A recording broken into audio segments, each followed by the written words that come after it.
All right, everybody, part 2. Now we are doing the delicious chocolate frosting. Again, it's really chocolatey.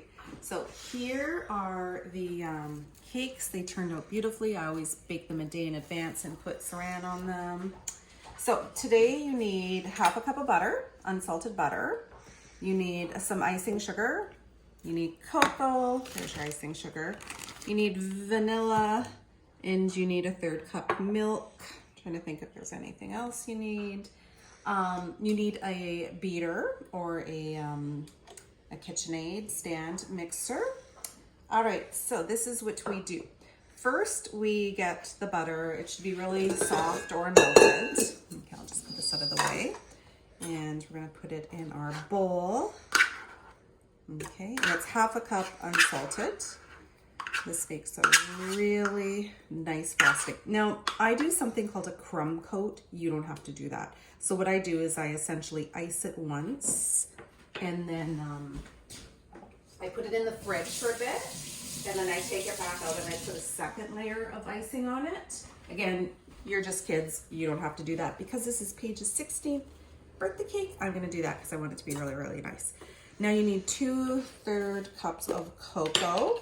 Oh, gotta get some more cocoa from the basement. Oh my goodness, why do I always do this? My pantry is in the basement. Yeah, I don't have enough cocoa. So I don't know if you can see this. So 1/3 and another third to make 2/3. Yeah, I need a bit more cocoa, so I will go get that.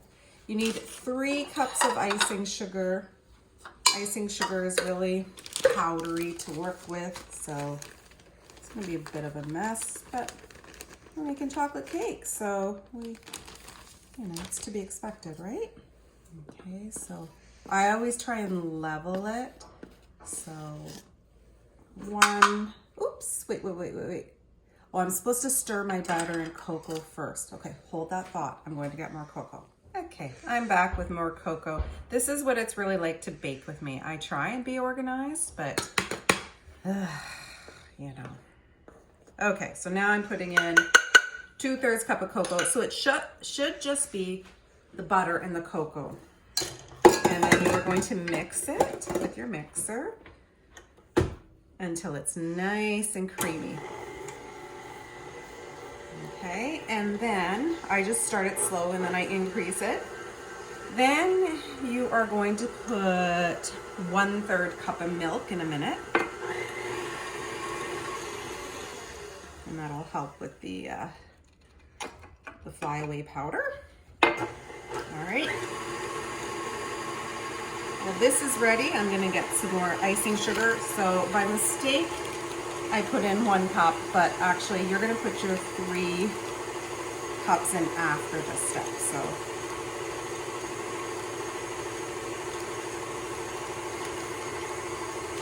So I have the decorations all ready to go. I have peonies. We're putting peony flowers on her cake today.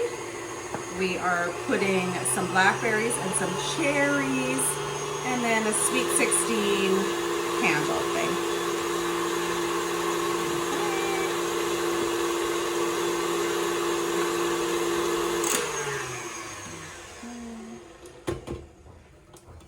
Okay, so now I'm gonna scrape her down. Remember, I accidentally put a cup of powdered sugar. Don't do that. Put all 3 in together. So this is the 2nd cup, and this is the 3rd cup. Sometimes I have to make double icing, so I'll see how far this lasts on her cake, and then we'll do the double icing. So again, I usually make this in 2 days. I bake the cake the day before, and then I make the frosting and decorate it that day. Okay, and then you're just gonna beat this, and then you're gonna stir in some vanilla. I do a teaspoon of vanilla. I go through a lot of vanilla. So I'm gonna increase this. For some reason, you always put vanilla at the end of a recipe. Okay, so this is 1 teaspoon. I gives it its nice flavor. There you go.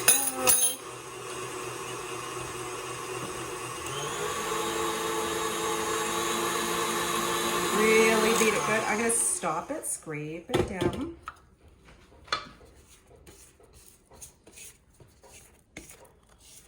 Of course, you can always use the store-bought stuff that comes in a can. If you don't want to make the frosting, that's fine too. I just, sometimes when I buy that stuff, I'm in a hurry and it works just fine. So don't feel like you have to make the frosting. But as you can see, it's pretty easy to make frosting. So give it a good whip.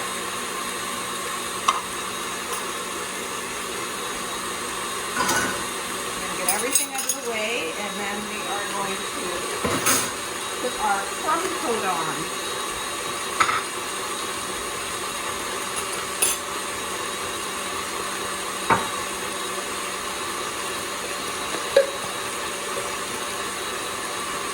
Okay, that looks pretty good. The more you whip it, the better. Okay, so actually, I'm gonna just wipe this down because I don't want, this is really what it's like to bake with me. Like a little bit of a whirlwind. A little bit of a whirlwind here. I just don't want cocoa everywhere. And I think like literally 2 of my students, maybe 1, are going to be watching this video. Hi Daxton and Scarlett, thanks for sticking with me. Okay, so you don't need a cake stand like this. You could just put it on a plate. All right, and I'm going to do what we call the crumb coat, which is the coat you put on first, and then you put it in the fridge, okay? So, yeah, I might have to make more frosting. Okay. And then the reason I like these cake stands is because you can spin them. Just like that. And keep in mind, you don't need tons of frosting because it is really chocolatey. Okay, get it right to the ends. Just like that. I've done this a few times. My cakes actually don't have a perfect look to them. A, because I'm not a professional baker. And B, I like a little bit more of a rustic look.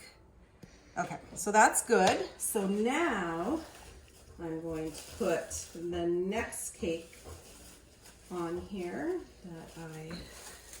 so what I generally do is, because I want it to be a little bit flat, I invert it. So I put the side down. That's the wax paper that I was telling you about the first time. Wipe my hands so we don't get chocolate everywhere, but you know what, too late. And again, I put it on like this and I spin, spin, spin, and I kind of brush it outwards when I'm spinning to sort of get the whole, and then spin, spin, spin, spin. There we go. Okay. That's why I do love these cake stands, because A, they look pretty, like it's a nice way to present a cake, and also I can spin. I'm making my birthday girl. It's the morning of her 16th birthday, and she's videotaping me before we both go online.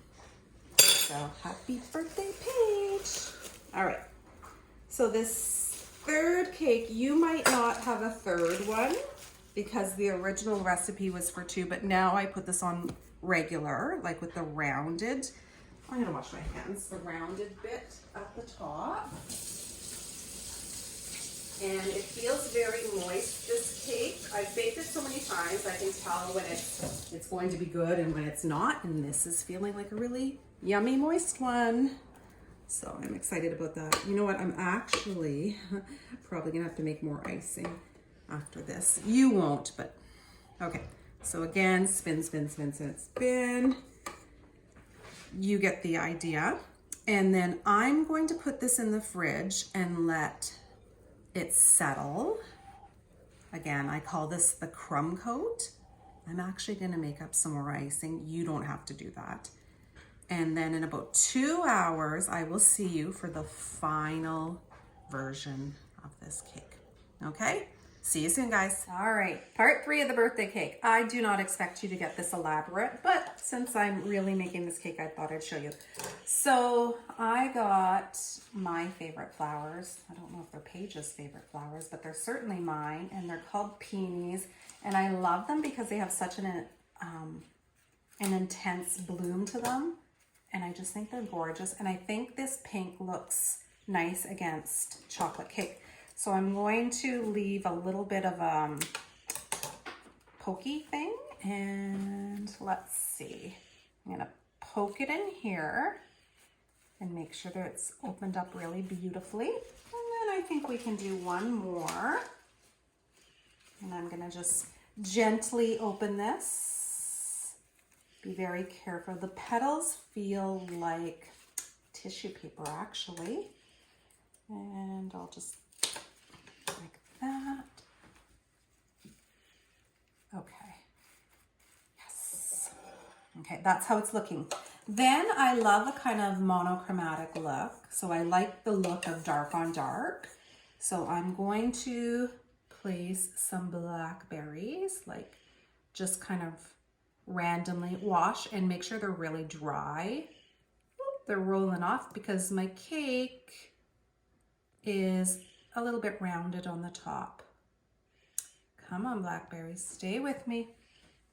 Okay, and then I'm gonna do a couple cherries with the stem in staying with that monochromatic theme right there. And it's okay if they tip over. And then I'm gonna wash my hands. I got a little bit of lavender from my garden. If you have anything from your garden that's just like a tiny little plant like this. This is lavender. It smells really good. It's the stuff I make essential oil out of. And I'm just gonna sprinkle a few of these little buds around just to give it like a little look here. And I might put some more blackberries. There we go. And I'm sure Paige will come in here and she's probably gonna fix it up because she gets pretty fussy over how things look. And then, yeah, just, it's almost like a, and then the most important thing, Sweet 16. All right, where am I gonna stick this? I think I'll stick it to the side. And I'm gonna make sure I'm liking the way this looks. A little bit more purple. What do you think, Paige? Do we like it? Yeah. Do I need anything else? Nope. And there's our cake. Okay, everybody, that was the last Cooking with Mrs. Cole session this year. I hope you had fun with me. I love cooking. I hope you love it too. Bye, guys.